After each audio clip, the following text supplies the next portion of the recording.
하나님 말씀 마태복음 27장 1절입니다. 새벽에 모든 대제사장과 백성의 장로들이 예수를 죽이려고 함께 의논하고 결박하여 끌고 가서 총독 빌라도에게 넘겨주니라. 그때 예수를 판 유다가 그의 정죄됨을 보고 스스로 뉘우쳐 그 은 30을 대제사장들과 장로들에게 돌아갔다 주며 이르되 내가 무죄한 피를 팔고 죄를 범하였도다 하니 그들이 이르되 그것이 우리에게 무슨 상관이 있느냐 네가 당하라 하거늘 유다가 은을 성소에 던져놓고 물러가서 스스로 목매어 죽은지라. 대제사장들이 그 은을 거두며 이르되 이것은 피값이라 성전고에 넣어둠이 옳지 않다 하고 의논한 후 이것으로 토기장이의 밭을 사서 나그네의 묘지를 삼았으니 그러므로 오늘날까지 그 밭을 피밭이라 일컬었느니라. 이에 선지자 예레미야를 통하여 하신 말씀이 이루어졌나니 일렀으되 그들이 그 가격 매겨진 자 곧 이스라엘 자손 중에서 가격 매긴 자의 가격 곧 은 30을 가지고 토기장이의 밭값으로 주었으니 이는 주께서 내게 명하신 바와 같이 같으리라 하였더라. 아멘. 10절까지 봉독해 드렸습니다. 우리 지난 시간에 이제 마태복음 26장을 통해서 유월절 양으로 오신 예수님께서 유월절 만찬을 드시고 그리고 겟세마네 동산에서 눈물이 땀이 피가 되도록 기도하시고 그리고 이제 제자인 유다에 잡혀서 그가 잡히게 됐습니다. 그리고 그 잡힘으로 말미암아 제자들이 다 떠나고 특히 베드로도 맹세했지만 결국은 예수님을 부인하다가 닭이 울기 전에 부인하다가 결국 닭이 울므로 알게 돼서 통곡했다는 장면을 확인해 봤습니다. 오늘은 이제 본격적으로 그분이 잡힌 이후에 사건이 증거되고 있는데 20장 1절 보시면 새벽에 모든 제사장과 백성의 장로들이 예수를 죽이려고 함께 의논하고 결박하여 끌고 가서 총독 빌라도에게 넘겨주니라. 자, 이제 총독에게 넘겨주려고 하는 그 시점인데 지금 우리가 이 내용을 보기 전에 예수님의 지금 재판받는 그 가족 중에서 불법적인 사실들이 많이 있습니다. 그게 뭐냐면은 먼저 이 재판이 해 뜨기 전에 이루어졌다는 사실이 밤새도록 그리고 이 어떤 법적 본부도 밤에는 처리가 불가능한데 이루어졌다는 것 그리고 예수님은 지금 자기를 변호할 변호인이 없습니다. 그 다음에 재판 소송은 적어도 이틀간의 시간 소요되므로 안식일, 유월절, 장막절 등의 절기 전날에는 자인이 새로운 재판이 진행될 수 없는데도 불구하고 하룻밤 만에 지금 진행되고 있다는 거 그리고 산헤드린의 공식적 회집 장소가 아니라 가야바의 개인 처소에서 된다는 것 그리고 안나스 앞에서의 증인 없는 신문, 대제사장의 직접 신문 그리고 이미 잠정적으로 사형 언도를 내려놓은 후 모든 재판 과정을 그대로 맞춰져 진행한다는 모든 것이 바로 불법적인 재판입니다. 그러나 이름에도 불구하고 예수님은 바로 유월제장으로 잡히시게 되죠. 죽으시게 되죠. 자, 이러면서 3절. 그때에, 자, 27장 1절, 2절에는 지금 총독에 가는 얘기 하다가 갑자기 3절부터 10절까지는 삽입되는 게 있어요. 내용이 삽입이 되는 거예요. 그게 뭐냐면, 자, 그때에 예수를 판 유다가 그의 정죄됨을 보고 스스로 뉘우쳐 그 은 30을 대장들과 장로들에게 도로 갖다 주며 이르되 내가 무죄한 피를 팔고 죄를 범하였도다 하니 그들이 이르되 그것이 우리에게 무슨 상관이냐 네가 당하라 하거늘. 자, 가룟 유다가 이제 팔고 나니까 후회스러운 거예요. 그러다 보니까 이제 뭐라 하냐면은 자, 예수님의 정죄됨을 보고 스스로 뉘우쳐. 자, 지금 우리는 베드로 예수를 부인하고 통곡하고 그 다음에 지금 가룟 유다가 예수님을 팔고 나서 어떻게 됩니까? 후회를 해요. 그런데 차이가 뭐냐면 지금 이 가룟 유다의 스스로 뉘우치라는 말은 이것은 우리의 죄를 없이 하는 그런 뉘우침이 아니에요. 그냥 자기는 그냥 가볍게 예수님이 넘겨주고 도움받으려 했는데 지금 그 예수님이 어떻게 됐습니까? 죽게 된 거예요. 그러니까 인간적으로 그걸 후회한 겁니다. 그러나 이 후회는 그의 죄를 어떻게 할 수가 없죠. 그러나 지금 베드로 같은 경우는 뭡니까? 말씀이 기억나서 어떻게 돼요? 통고를 하죠. 이것은 마음 내적인 변화가 있는 것이고 지금 이 가룟 유다는 그냥 스스로 뉘우쳤다. 자기가 지금까지 스스로 모셨던 예수님에 대해서 인간적인 도의로 봤을 때 후회하는 거예요. 자, 네가 무죄한 피를 팔고 죄를 범하였다 하니 그들이 이르되 그것이 우리에게 무슨 상관이 있냐 네가 당하라. 네가 팔았으니까 네가 당하라 이렇게 말하는 거죠. 그럼 여기서 뭐라고 하냐면 의로운 피를 팔았다는 말이에요. 지금 무죄한 피. 무죄한 피란 말은 다른 말로 하면 의로운 피인데 지금 가룟 유다가 뭐라고 말하냐면 내가 지금 판 그 예수님이 바로 의로운 피다. 무죄한 피라는 거죠. 자, 성경은 피가 바로 생명체라 말합니다. 근데 이걸 통해서 예수님이 전 존재가 바로 뭐냐? 그분은 죄 없이 무죄한 분이라는 사실을 증거하고 있는 거예요, 지금. 자, 그러면서 이렇게 말해도 자, 대상들은 뭡니까? 내가 상관이 없다. 네가 당해라라고 말합니다. 그러니까 5절 유다가 은을 성소에 던져놓고 물러가서 스스로 목매어 죽은지라 대장들이 그 은을 거두며 이르되 이것은 피값이라 성전구에 넣어둠이 옳지 않다 하고 자 그러니까 이제 돈 받은 그 예수님의 값을 받은 은 30을 던져 넣은 성소에 던진 거예요. 자 그리고는 스스로 목에 목매어 죽었다 이렇게 말합니다. 마태복음은 스스로 목매어 죽었다 말하지만 어떻게 됩니까? 사도행전은 뭐예요? 그가 배가 터져서 창자가 터져 죽게 됐다고 말하고 있죠. 자, 그러면 두 개가 이제 충돌을 일으키냐? 그게 아니라 유추해 보면은 목을 맸는데 떨어져서 어떻게 됩니까? 떨어짐으로 인해서 창자가 터져 나온 거예요. 자, 그리고는 그 은을 거두며 이르되 이것은 피값이라 성전구에 넣어둠이 옳지 않다. 자, 그의 돈을 던졌는데 그것을 누가? 제장들이 성전구에 넣지 않으려고 합니다. 그 이유가 뭐냐면 자, 신명기 3장 18절입니다. 창기가 번 돈과 개 같은 자의 소득은 어떤 선한 일로든지 내 하나님 여호와의 전에 가져오지 말라. 이 둘은 다 내 하나님 여호와께 가증한 것입니다. 지금 이 대장들은 뭐냐면 이 가룟유다가 판 이 예수님 피값 이것도 창기나 개 같은 자가 번 것으로 취급하고 안 받겠다는 거예요. 그게 바로 율법입니다. 율법을 따라서 그렇게 안 하겠다는 거죠. 그리고 7절에 의는 한 후 이것으로 토기장의 밭을 사서 나그네의 묘지를 삼았으니 그러므로 오늘날까지 그 밭을 피밭이라 일컫느니라. 자, 그거 피를 산 돈으로 줬기 때문에 그것을 그 돈으로 밭을 샀는데 그 밭을 뭡니까? 피값이라고 칭한 거예요. 그것을 오늘날까지. 이 오늘날까지라는 말은 지금 이걸 기록하는 그 시대까지라는 얘기죠. 그렇게 했다. 자, 그러면 이 피밭이라는 말이 왜 피밭이 됐냐면 마태복음에 의하면 뭐예요? 피값을 주고 땅을 샀기 때문에 그렇다고 표현하고 사도행전은 뭐냐면 유다가 피를 거기 흘렸기 때문에 그렇다고 말하는데 어쨌든 간에 이것을 피와 하게 되기 때문에 피값이라 하고 피밭이라 하고 이걸 아겔다마라고 한다고 사도행전에 말하고 있습니다. 자, 이 내용이 9절 이에 선지자 예레미야를 통하여 하신 말씀이 이루어졌나니 일렀으되 그들이 그 가격 매겨진 자 곧 이스라엘 자손 중에서 가격 매긴 자의 가격 곧 은 30을 가지고 토기장의 밭값으로 주었으니 이는 주께서 내게 명하신 바와 같으리라 하였더라. 지금 이 마태는 이 내용을 뭐라고 했냐면 예레미야를 통하여 예언한 것이 이루어졌다라고 말하고 있습니다. 그런데 실제로 직접적으로 예레미야는 이 예언이 없어요. 자, 오히려 예레미야보다가는 자, 스가랴 11장 12절 내가 그들에게 이르되 너희가 좋게 여기거든 내 품삯을 주고 그렇지 아니하거든 그만두라. 그들이 곧 은 30개를 달아서 내 품삯을 삼으니라. 여호와께서 내게 이르시되 그들이 나를 헤아린 바 그 삭스를 토기장에게 던지라 하시기로 내가 그 은 30개를 여호와의 전에서 토기장에게 던지고 결국은 그 몸값이 은 30인데 그걸로 토기장에게 값 샀다는 거죠. 이게 이제 스가랴 예언인데 예레미야에는 뭐가 있냐면은 자 18장 1절에 여호와께로부터 예레미야에게 임한 말씀이 이르시되 너는 일어나 토기장의 집으로 내려가라. 내가 거기에서 내 말을 내게 들려주리라 하시기로 내가 토기장의 집으로 내려가서 본즉 그가 농로로 일을 하는데 자 그리고 내 숙부의 아들 하나멜의 아바도스에 있는 밭을 사는데 은 17세기를 달아주되 전체 이 내용을 전부 종합해 왔을 때 지금 마태는 예레미야의 내용도 있고 그 다음에 스가랴의 내용도 있는데 주로 스가랴의 내용이 주된 거지만 그러나 이 종합적으로 봤을 때 대표자로 예레미야를 세운 거예요. 그러니까 실제로 예레미야의 예언이 없지만 그러나 종합해 봤을 때 이것은 예레미야의 말씀을 이룬 것이다라고 지금 말하고 있습니다. 그래서 본문을 보시면 자 다시 이에 선지자 예레미야를 통하여 하신 말씀이 이루어졌나니 일렀으되 그들이 그 가격 매겨진 자 곧 이스라엘 자손 중에서 가격 매긴 자의 가격 곧 은 30을 가지고 토기장의 밭값으로 주었으니 결국 그 은 30으로 토기장의 밭 샀다는 거죠. 그것이 구약의 예레미야 즉 스가랴나 예레미야 선지자 예언대로 되었다라고 하는 것을 지금 말해주고 있습니다. 그러면서 이제 이어서 11절입니다.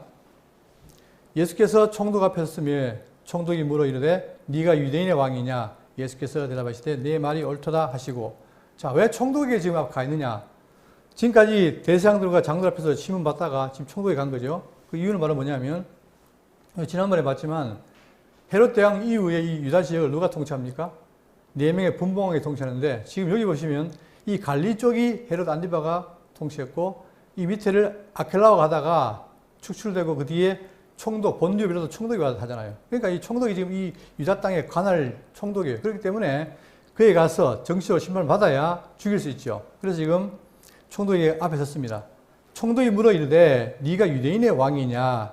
예수께서 대답하실 때 네 말이 옳도다. 자, 이 로마 지금 총독 로마의 법에는 뭐냐면 재판 과정이 어떻게 되냐면 집정관이 먼저 원고 측에 고소 이유를 들어요. 듣고 나서 들은 다음에 이제 피고인에게 신문을 합니다.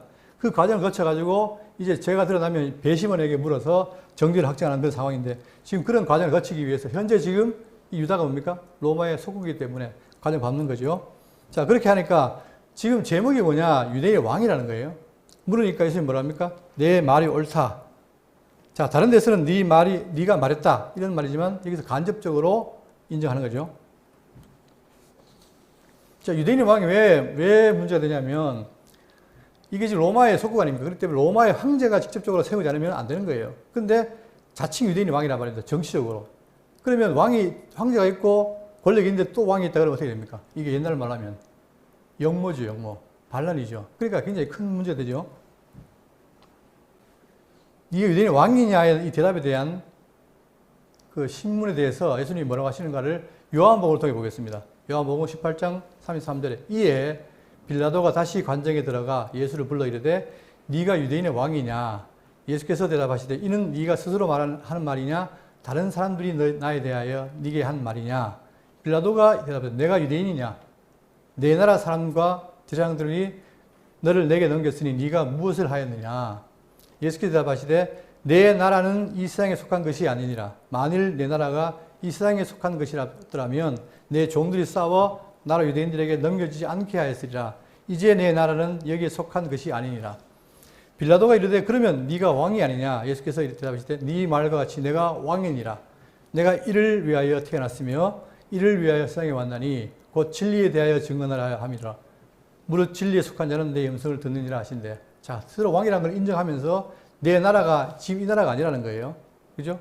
하나님에 속한 나라라는 걸 얘기하면서 지금 본인이 왕이라는 사실을 증거해 주고 있습니다. 자, 본문으로 돌아와서 12절에 대제사장들과 장로들에게 고발을 당하되 아무 대답도 아니하시는지라. 자, 무언가가 당신을 고발하고 죽이려고 하면 항변을 하고 해야 될 텐데 예수님은 아무 말도 안 해요. 자, 그럼 왜 아무 말도 안 하실까? 우리가 지금까지 하늘에 12더 되는 천사를 불러서 진멸할 수 있지만 않은 이유가 뭐랬죠? 성경에 기록된 대로 하기 위하다 그랬잖아요. 마찬가지로 지금 이 내용도 자, 이사야 53년 7절에 그가 곤욕을 당하여 괴로울 때에도 그의 입을 열지 아니하였으며 마치 도시장으로 끌려가는 어린 양과 털 깎는 자 앞에서 잠잠한 양같이 그의 입을 열지 아니하였도다. 이 메시아에 대한 즉 주의 종이 오면은 아주 낮아져서 그러니까 이 종의 모습은 뭐예요? 드러나지 않고 조용히 일한다 한 그 이사야 예언대로 그 입을 열지 아니하였다는 말을 그대로 지금 예수님이 뭐예요? 따라가시는 거예요. 그러니까 당신이 하시는 모든 일들은 뭐냐? 아버지 뜻대로 하시는데 구약에 예언된 대로 한다. 이게 핵심 포인트죠. 그러니까 이 말씀대로 내가 지금 아무 대답도 안 하고 침묵을 지킨다 이 말이에요. 그리고 마태복음 26장 62절에 대제사장이 일어나서 예수께 묻되 아무 대답도 없느냐? 이 사람들이 너를 치는 증거가 어떠냐 하되 예수께서 침묵하시거든요. 우리가 지난 시간에 배웠죠? 요한복음 19장 9절 다시 관정에 들어가서 예수께 말하되 너는 어디로부터냐 하되 예수께서 대답하여 주지 아니하시는지라. 이렇게 침묵을 일관하는 것도 구약에 예언된 주의 종의 모습을 그대로 실현하기 위해서 그렇게 하신 것입니다. 13절 본문 이에 빌라도가 이르되 그들이 너를 쳐서 얼마나 많은 것으로 증언하는지 듣지 못하느냐 하되 한마디도 대답지 아니하시니 총독이 크게 놀라워하더라. 자, 왜 총독이 놀라워했을까요? 지금까지 자기가 총독 여러 재판을 해봤지만 죽게 되면 뭡니까? 살려고 온갖 수단을 통해 자기 변호를 하고 말을 할 텐데 예수님은 한마디도 안 하는 거예요. 여기에서 빌라도는 놀람을 느낀 겁니다. 자, 그리고 마태복음에는 이어서 바로 명절이 되어서 이제 제수를 풀어주는 얘기를 하는데 그 사이에 지금 예수님이 총 재판을 받는데 어떻게 되냐면 그 전날 밤에 누굽니까? 대제사장에게 하고 그 다음에 이어서 총독이 옵니다. 총독의 재판을 받은 다음에 누구한테 가느냐? 다시 헤롯한테 가요. 헤롯. 아까 봤죠?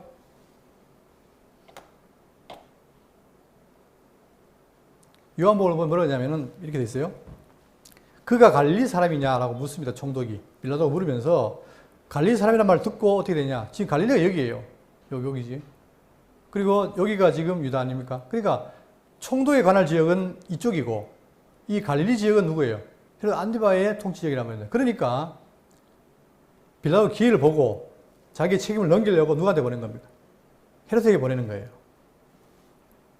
자, 보냈지만 헤롯도 특별하게 뭔가를 못 찾고 다시 빌라도에 돌려보냅니다. 돌려보내고 결국은 판정이 뭐냐면 보라, 그가 행한 일에는 죽일 일이 없다라고 빌라도가 고백을 합니다. 아무리 봐도 자기는 이 총독이기 때문에 종교적인 문제는 상관 안 해요. 그러니까 실제 행정적으로 봤을 때 그에게는 죄가 없다는 거예요. 이것이 바로 빌라도의 고백이었습니다. 자, 그런데 그래도 죽이려고 하니까 빌라도가 뭐라고 하냐면은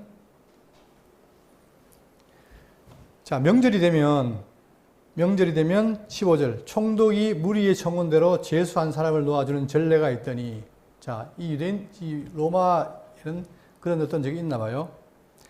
자, 총독이 명절 때 특사 같은 거 있잖아요. 우리도 8.15 광복절 특사 있죠. 그런 것처럼 명절이 되면 제수를 내어주는 일이 있는데 그 전례에 따라서 빌라도도 누가 놓아주려고 하는 거예요.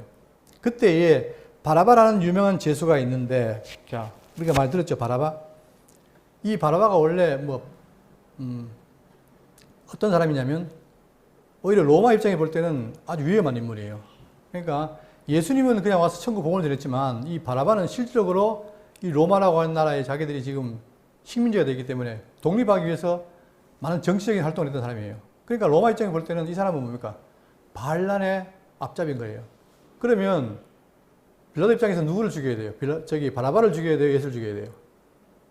바라바를 죽여야 되겠죠. 그런데 자, 이렇게 해서 자, 여기에 유명한 제수, 즉 악명 높은 누구 입장에서 유대민족의 입장에 볼 때는 자기들은 좋은 우군일 수 있지만 로마 입장에 볼 때는 악명 높은 사람인데 이를 놓고 자, 17절 그들이 모였을 때에 빌라도가 물어 이르되 너희는 내가 누구를 너희에게 놓아주기를 원하느냐 바라바냐 그리스도라는 예수냐 하니 이는 그가 그들의 시기로 예수를 넘겨준 줄 알미더라. 조건을 내건 겁니다. 바라바냐 예수냐. 자, 그런데 이 빌라도는 오랫동안 총독을 했기 때문에 이 유대를 잘 알아요. 아는데 그럼 이들이 왜 예수를 왜 고소했겠느냐. 그때는 이 빌라도가 판단할 때는 뭐예요? 시기가 났다는 거예요. 시기. 어떤 시기? 자, 빌라도는 유대 지도자들이 지금 고소한 데 있어가지고 오히려 자기들이 개인적으로 지금 예수에 대한 질투가 났다는 거죠. 왜냐? 예수님이 가르치는 권위가 굉장히 능력이 있고 사람들이 칭송하잖아요. 그리고 자기들의 어떤 고유 권한을 예수님이 침탈하는 거예요. 그래서 사람들이 뭐라 하냐면은 자, 이 예수를 선지로 알고 그러니까 더 받으니까 그들은 시기가 난 거죠. 그래서 이제 빌라도는 시기가 났기 때문에 이렇게 했다라고 생각하고 조건을 걸어서 자, 바라바냐 예수냐 누굴 도와주기 원하냐 이렇게 물으니까 19절 총독이 재판석에 앉아있을 때에 그의 아내가 사람을 보내어 이르되 저 오른 사람에게 아무 상관도 하지 마옵소서. 오늘 꿈에 내가 그 사람으로 인하여 애를 많이 태어나이다 하더라. 자, 지금 이 빌라도의 총독의 아내 이야기는 마태복음밖에 안 나와요. 근데 재판할 때에 아내가 와서 뭐라고 하냐면 자, 표현하기를 저 옳은 사람이라고 표현합니다. 옳은 사람. 아까 가룟유다가 뭐라고 했습니까? 무죄한 사람. 이랬죠. 근데 이 총독의 아내도 저 옳은 사람이라고 표현을 해요. 그러면서 자, 당신은 상하지 말라 이 말이죠. 그 이유는 뭐냐면 꿈을 꿨는데 내가 그 사람으로 인하여 애를 많이 태웠다 라고 말을 하는 거예요. 이 당시만 해도 계시되기 때문에 하나님께서 뭐예요? 꿈이라는 수단을 통해서 많은 걸 들려주죠. 근데 이 이방인이지만 이 여자에게 뭘 보여준 겁니까? 예수님에 대한 어떤 옳은 사람의 모습을 보여주고 이를 했을 때 문제가 따를 것이라는 사실을 안 거예요. 그러니까 그 꿈을 꿨을 때 많이 애 태웠다라고 표현하죠. 자, 그래서 이제 남편에게 그걸 알려준 겁니다. 20절 대사장들과 장로들이 무리를 권하여 바라바를 달라 하게 하고 예수를 죽이자 하게 하였더니 총독이 대답하여 이르되 둘 중에 누구를 너에게 놓아 주기를 원하느냐 이르되 바라바로소이다. 빌라도가 이르되 그러면 그리스도란 예수를 내가 어떻게 하랴. 그들이 다 이르되 십자가에 못 박혀야 하겠나이다. 빌라도가 이르되 어찌미냐 무슨 악을 하였느냐. 그들이 더욱 소리질러 이르되 십자가에 못 박혀야 하겠나이다 하는지라. 빌라도가 아무 성과도 없이 도리어 밀란이 나려는 것을 보고 물을 가져다가 무리 앞에서 손을 씻으며 이르되 이 사람의 피에 대하여 나는 무죄하니 너희가 당하라 라고 말합니다. 자, 그런데 이 지금 많은 사람들이 모여있고 굉장히 지금 어수선한 분위기인데 그때에 대제사장들과 장로들이 무리한테 많은 권한도 하지만 압박을 하는 거죠. 어떻게? 바라바를 달라하게 하고 예수를 죽이자 하게 미리 시킨 거예요. 그러니까 군중들은 그 말을 듣고 어떻게 됩니까? 군중 심리 그냥 따라가는 거예요. 따라가면서 바라바가 물으니까 예수를 달라 해라. 그리고 아니 바라바를 달라 하니까 바라바를 달라고 하고 그럼 예수를 어떻게 하려 하니까 어떻게 십자가에 못 박게 된다고 말합니다. 그렇게 말하고 있죠. 이게 지금 예수님이 재판받는 모습이에요. 여러분 이게 지금 정당한 모습이 아니죠. 그러니까 지금 이 대장들과 이 장로들 어떻게 돼요? 할 수만 있으면 예수를 죽이려고 지금 마음을 먹고 달려드는 거죠. 자, 이 말을 듣고 빌라도가 24일 아무 성과도 없이 자, 결국은 뭡니까? 이들의 말에 굴복을 당하는 거죠. 자기는 정식으로 확실하게 판단을 내리고 죄가 없으면 무죄를 해야 되는데 지금 흥정하고 있잖아요. 자, 그러면서 도리어 밀란이 나려는 것을 보고 물을 가져다가 지난 시간에 밀란에 대해서 말씀드렸죠. 이들이 밀란이 굉장히 두려워하는 것이라고. 자, 그래서 밀란이 나려고 하니까 그것이 겁나가지고 그때 판결하는 거죠. 그런데 자기의 그 잘못을 면하기 위해서 어떻게 하느냐. 물을 가져다가 무리 앞에서 손을 씻으며 이르되 이 사람의 피에 대해 나는 무죄하니 너희가 당하라. 이렇게 말합니다. 그러면 왜 손을 씻는가? 이방인인 빌라도가 물론 이방인이지만 지금 오랫동안 유대에 살다 보니까 그들 품속을 아는 거예요. 그래서 그들 율법 속에 뭐가 있냐면 신명기 21장 6절에 그 피살된 곳에서 제일 가까운 성읍에 오던 장로들은 그 골짜기에서 목을 꺾은 암송아지 위에 손을 씻으며 말하기를 우리의 손이 이 피를 흘리지 아니하였고 우리의 눈이 이것을 보지 못하였나이다. 또 시편 26편 6절에는 여호와여 내가 무죄함으로 손을 씻고 시편 73편 13절에는 내 손을 씻어 무죄하다 한 것이 실로 헛되도다. 자, 그러니까 이들은 뭐예요? 손을 씻음으로 죄가 없다는 걸 표시하는 걸 알았던 거예요. 그러니까 그걸 이용해서 자기도 손을 씻어서 어떻게 합니까? 나는 여기에 재판에 상관이 없다. 죽이게 한 것은 너희들이다. 이렇게 하기 위해서 지금 손을 씻은 거죠. 그러나 우리가 사도신경을 외웠지만 성경은 우리가 뭐라고 합니까? 고백할 때. 결국은 본디오 빌라도에게 권한을 받으사 십자가에 못 박혀 죽으시고 결국은 뭐예요? 예수의 유죄 판결 내린 건 누굽니까? 결정권자는 빌라도라는 거예요. 25절 백성이 다 대답하여 이르되 그 피를 우리와 우리 자손에게 돌릴지어다 하거늘. 자, 이 장면을 보시면 참 아이러니한데 백성이 다 대답하여 이르되 거기 모인 모든 백성이 다 대답한 거예요. 일제히. 그 피를 우리와 우리 자손에게 돌릴지어다. 이들이 말할 때 기분이 어떻겠습니까? 굉장히 떳떳했겠죠. 예수 죽여야 된다. 오히려 우리가 피 받겠다. 그 대가 받겠다. 이렇게 당당하게 했던 겁니다. 그런데 이 장면을 보시면 이 백성이 누구예요? 여러분. 하나님께서 친히 내 백성을 지냈던 그들이에요. 그런데 하나님이 인간에 대해서 지금 십자가 지려고 하는데 그 정죄하는 자가 누구다? 바로 이들이라는 사실. 이게 정말 피 아픈 사실인데 그들은 아주 당당하게 말했지만 결국은 뭐냐? 단순한 군중이 아니라 하나님의 친백성이 지금 하나님을 정죄하는 그런 모습입니다. 결국 이렇게 돼서 자, 그 피를 우리와 우리 자손에게 돌릴지어다. 이 말 그대로 실적으로 역사 속에서 이루어집니다. 늘 반복드리지만 주 70년 예루살렘이 멸망하고 지금도 뭡니까? 유대인들이 물론 일부 돌아왔지만 지금도 전 세계에 유대인들이 많이 흩어져 있잖아요. 그 대가를 바로 받고 있는 거예요. 그게. 자, 26절 이에 바라바는 그들에게 놓아주고 예수는 채찍질하고 십자가에 못 박히게 넘겨주니라. 자, 제가 유대인의 태형법은 뭐냐면 채찍질할 때 보세요. 자, 22절 보세요. 25장 2절 신명기 악인에게 태형이 합당하면 재판장은 그를 엎드리게 하고 그 앞에서 그의 죄에 따라 수를 맞추어 때리게 하되 40까지는 때리려니와 그러니까 40대까지는 때렸는데 넘지 못할지다. 이렇게 구역이 되어 있어요. 그리고 고린도후서 2장 11장 24절에 보면은 바울이 유대인에게 40에서 하나 감한 매를 5번 맞았다. 그건 고난을 당했다는 거죠. 그러니까 철저하게 이들은 뭡니까? 유대인들은 이 율법을 따라서 채찍을 때리더라도 40대를 넘기지 않아요. 자, 그런데 예수님이 어떻게 되냐?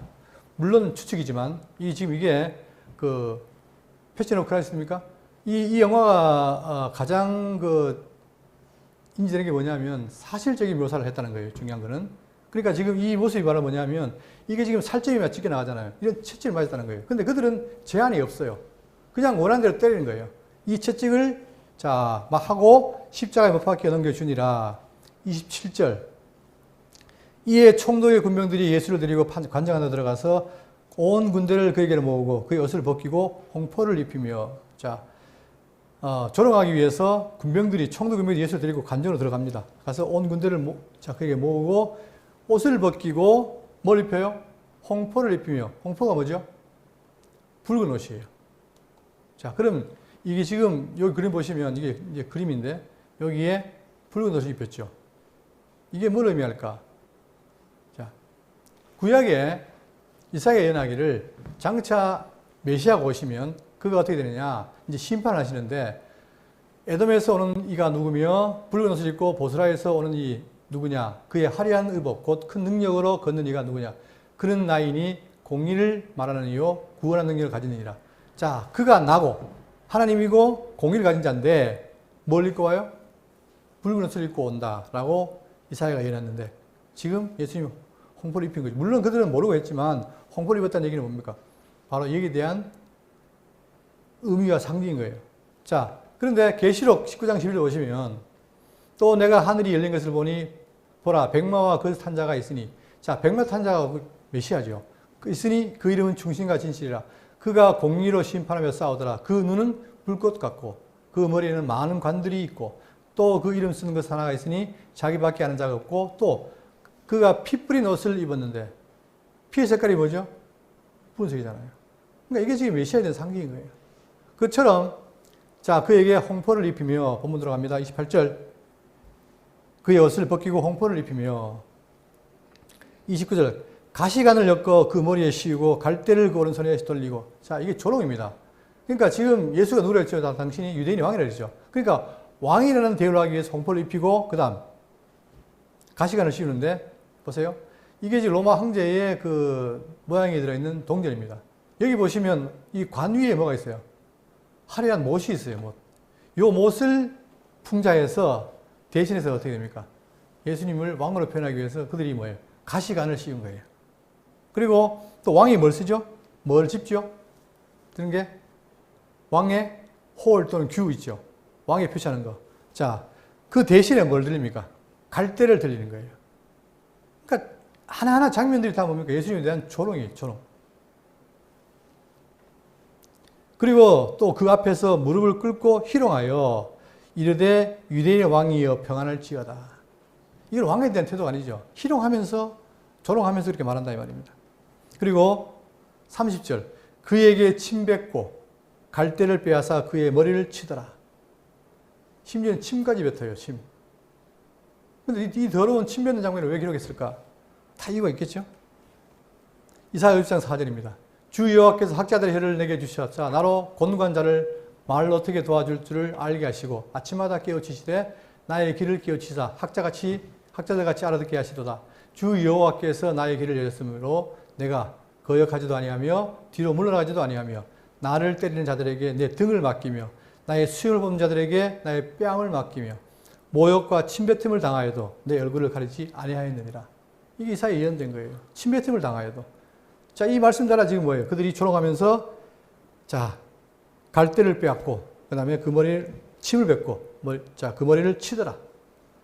누가 겁도 없이 왕의 머리를 칩니까? 이게 다 조롱하는 거죠. 이것이 바로 구약에 예언된 장면 하나를 지금 성경은 말해주고 있습니다. 마태는 31절 희롱을 다한 후 홍포를 벗기고 도로 그의 옷을 입혀 십자가에 못 박으러 끌고 나가지라.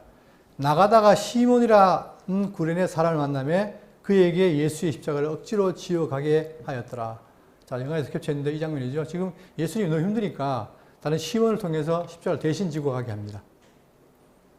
그리고 33절 골고다 즉 해골의 곳이라는 곳에 이르러. 자, 골고다가 곧 해골이라는 뜻이에요. 그런데 왜 그럼 골고다 해골이냐? 이름을 갖게 된 이유에 대해서 첫 번째는 뭐냐면 그곳에 많은 어떤 시체가 버려져요. 그러다 보니 해골이 많죠.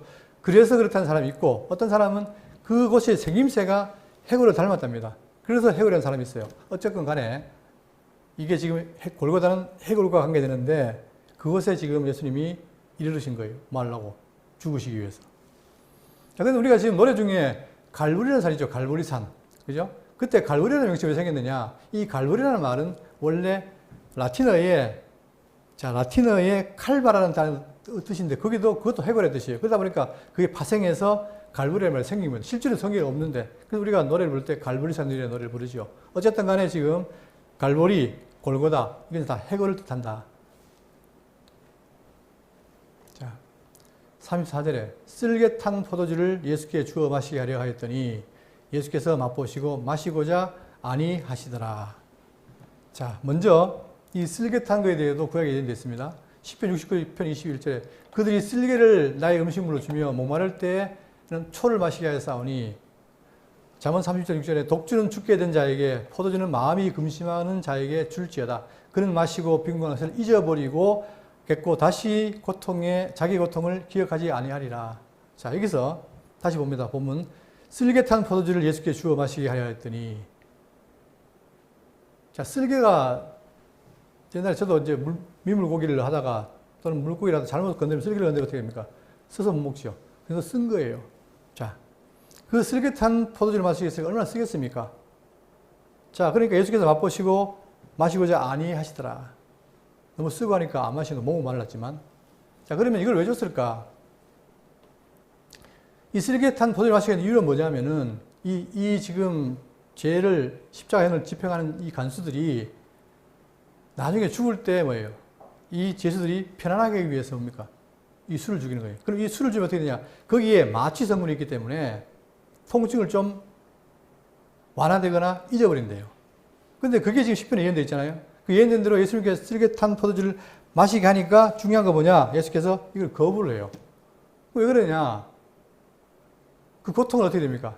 거부했다는 말은 어떤 의미를 갖고 있느냐? 이게 이제 우리가 생각해 봐야 문제인데, 그 고통을 일부러 이 쓸개 탄 포도주로 인해서 잊어버리는 게 아니라 예수님은 친히 뭡니까?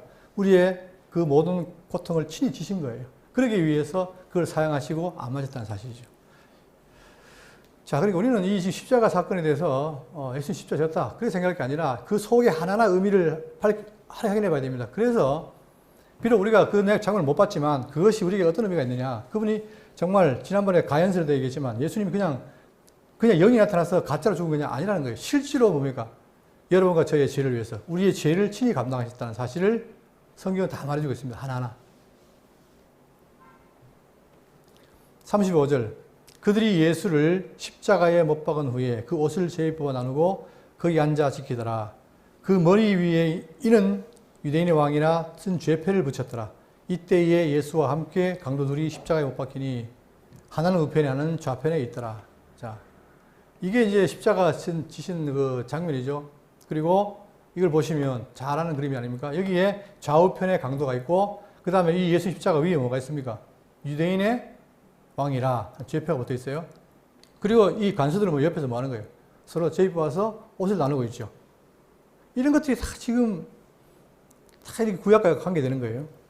자, 그리고 좌우편에 이제 강도가 있습니다.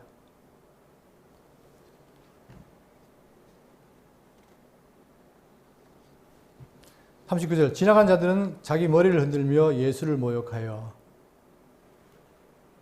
자, 또 그냥 모욕하는 게 아니라 뭐라 했죠 본문에? 자기 머리를 흔들며 예수를 모욕하여. 여기 나옵니다. 시편 22편 6절 나는 벌레요 사람이 아니라 사람의 비방거리요 백성의 조롱거리이다. 자, 그분이 누구예요? 하나님이에요. 하나님이신 분이 이 땅에 와서 인간의 머리를 입고 왔는데 그분이 뭐 하시느냐? 사람의 비방을 받고 벌레 취급을 받고 조롱을 당하고 다 비웃고 입술을 삐죽거리고 머리를 흔들며 말하되 그가 여호와께 부탁하여 의탁하니 구원하실 걸 그를 기뻐하시니 그를 건지실 걸 하나이다. 여러분 친히 할 수 있지요 그분이. 근데 안 했다 그랬어요. 왜? 구약에 모든 기록된 걸 이루기 위해서. 근데 이들은 뭡니까? 한껏 쉽게 말하면 겁을 상실한 거죠. 그리고는 머리를 흔들며 다 비웃더라. 이것이 구약에 예언된 그대로 지금 마태는 기록하고 있는 겁니다. 모욕했다. 자, 시편 109편 25절 나는 또 그들의 비방거리라 그들이 나를 보면 머리를 흔드나이다. 자, 머리를 흔들 때 이 끄덕하면 뭡니까? 인정한단 말이죠. 근데 이거는 뭐예요? 안전한 표현이죠. 그러니까 조롱하면서 그냥 흔드는 거예요. 이렇게 흔들면서 쯧쯧하면서 아주 조소하겠죠. 자, 예레미야 2장 15절. 모든 지나간 자들이 다 너를 향하여 박수치며 딸 예루살렘 향하여 비웃고 머리를 흔들며 말하기를 온전한 영광이라 모든 세상 사람들의 기쁨이라 어떤 성이 이 성이냐 하며. 자, 예루살렘 멸망하는 모습인데 마찬가지로 이런 것들이 다 구약에 예언된 대로 지금 머리를 흔들며 조롱했다, 모욕했다 이거죠. 자, 40절입니다. 이르되 성전을 헐고 사흘에 짓는 자여 네가 만일에 하나님의 아들이든 자기를 구원하고 십자가에서 내려오라 하며. 결국은 이 성전을 사람을 짓겠다는 이 말 때문에 그들은 예수를 또 조롱하는 거예요. 성전을 헐고 사흘에 짓는 자여. 이 말은 뭡니까? 이들은 예수님이 말씀하신 그 성전이 뭔지를 몰라요. 그리고는 이 헤로데 40년 동안 짓는 이걸 네가 짓겠냐? 이것도 조롱이죠. 그러면서 말하기를 짓는 자여. 벌써 한마디 한마디 다 조롱을 남긴 거예요. 네가 만약 하나님의 아들이거든. 자, 조건문으로 말하고 있지만 실제로 보면 그분이 하나님의 아들이에요. 그런데 네가 만약 하나님의 아들이거든 자기를 구원하고 십자가에서 내려오라. 아마 저 같았으면 뛰어내려서 갔을 거예요. 다 뛰어내려갔을 텐데 예수님은 철저하게 참습니다. 아마 제 생각에 이게 참는 게, 고통도 고통이지만 이게 참는 게 더 힘들었을 것 같아요. 얼마나 지금 이 조롱하고 이런 모욕하는 것이 힘들었겠습니까? 근데 그분은 참는 거예요. 왜? 단 하나, 아버지 뜻이기 때문에. 그 뜻이 구약에 기록되고 그 구약에 기록된 걸 내가 이루기 위해서 왔기 때문에 이걸 다 참아냅니다. 41절. 그와 같이 대장들도 서기관들과 장로들과 함께 희롱하여 이르되 그가 남은 구원하였을 때 자기는 구원할 수 없도다. 그가 이스라엘 왕이로다. 지금 십자가에서 내려올지어다. 그리하면 우리가 믿겠노라. 이거 보세요. 참 이 청교리 심장인데 지금까지 구약에 예언된 다 해도 안 믿더니 뭘 보겠다는 거예요? 뭐 보겠다는 거예요? 오면, 뛰어내려오면, 십자가에 내려오면 내가 믿겠다는 거예요. 그러니까 못 믿죠. 죽어도 못 믿죠. 왜? 안 내려올 거니까.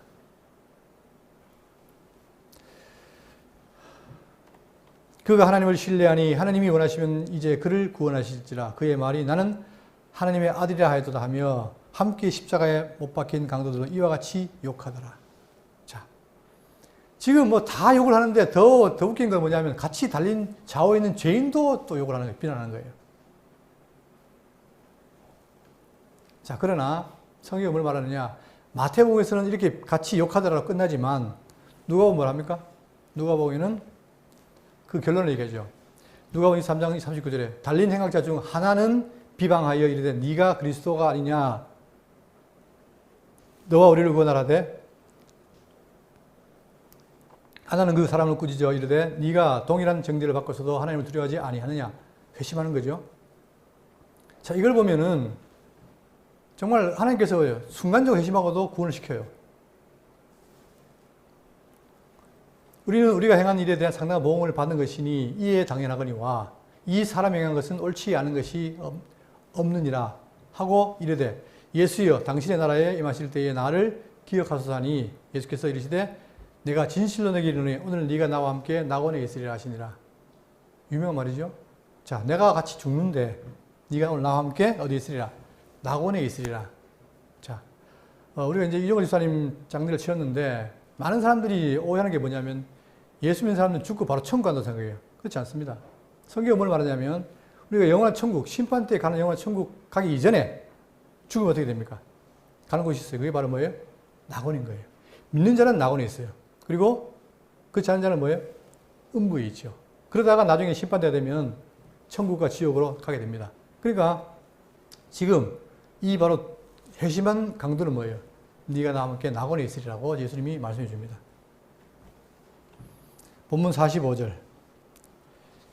제6시로부터 온 땅에 어둠이 임하여 제9시까지 계속되더니. 자, 6시, 9시 이렇게 나와 있는데 실제로 예수님이 십자가에 달린 시간이 언제냐? 그게 바로 제3시예요. 제3시라는 말은 우리나라 시간하고 한 6시간 차이 나기 때문에 제3시는 오전 9시, 6시는 정오 12시, 그 다음에 9시는 오후 3시예요. 그러면 총 몇 시간이에요? 예수님 십자가에 6시간 동안 달려있었던 거예요. 그죠? 자, 그러니까 제6시로부터 온 땅이, 그러니까 지금 요 마태는 달린 건 얘기 안 하고 정오 때부터 9시, 즉 오후 3시까지의 사실이라고 있습니다. 자, 여기에 온 땅에 어둠이 임하여 제9시까지 계속되더니, 자, 이것도 마찬가지입니다. 이 사건도 지금 열어보세요. 지금 예배의 시간이 12시죠, 지금. 11시 55분, 6분인데, 밖에 어떻습니까?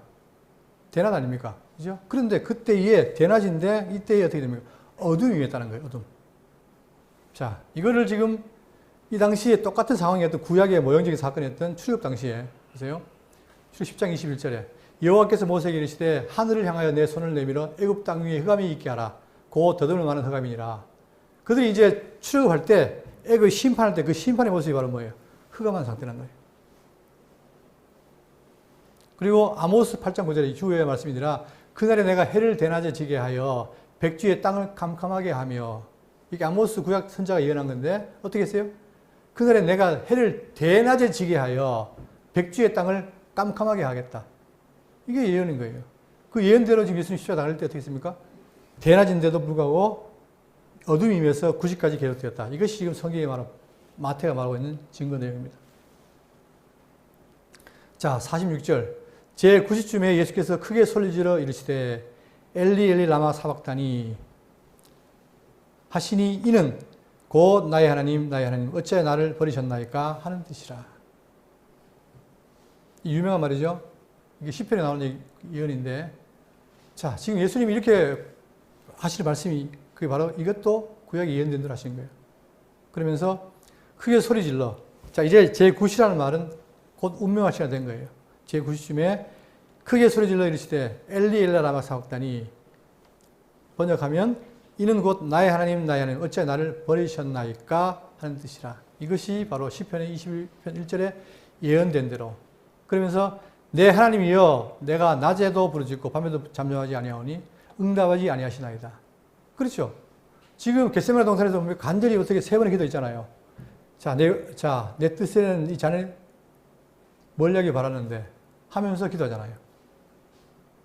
그런데 예수님은 하나님께서 철저하게 뭐예요? 예수님을 버려요. 그 이유가 뭐죠? 누구를 위해서? 그렇게 버리고 답하지 않아야, 응답하지 않아야 어떻게 됩니까? 그분이 십자가에 죽으시고 그분이 죽으셔야 우리 모든 인류의 죄를 다 사하기 때문에 그 일을 이루기 위해서 그렇게 하신다는 사실. 그분이 못하는 게 아니라.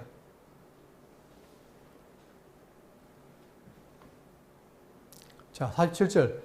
거기 있었던 자 중 어떤 이들이 듣고 이르되 이 사람이 엘리야를 부른다 하고 그 중에 한 사람이 달려가서 해면을 가져다가 신포도주 적시어 갈대에 꿰어 마시게 하늘 그 남은 사람들이 이르되 가만두라 엘리야가 와서 그를 구원하나 보자 하더라. 예수께서 다시 크게 소리 지르시고 영혼이 떠나시니라. 자, 결국은 예수님께서 십자가에 죽으신 장면이 소개되고 있습니다. 그런데 그걸 모르는 사람들, 어떤 사람들 뭐라 하냐면은 엘리야를 부른다 라고 말하는 거예요. 무슨 말을 못하겠습니까? 자, 우리는 여기서 예수님이 십자가에서 하신 말씀이 있어요. 그걸 가상친언이라고 하는데 그 중에서 지금 마태는 뭐냐면 네 번째 이 엘리야라고 사단이하고 그 다음 여섯 번째, 일곱 번째를 아마 말하는 것 같아요. 큰 소리로 크게 소리를 지르고 떠나갔다 이 말은 다 이루었다. 아버지의 내용을 아버지께 부탁하나이다. 또는 아까 보면 포도주를 주고 와서는 내가 목이 마르다 이랬겠죠. 그러니까 결국은 이렇게 말씀하시고 십자가에서 돌아가시게 됩니다. 그것은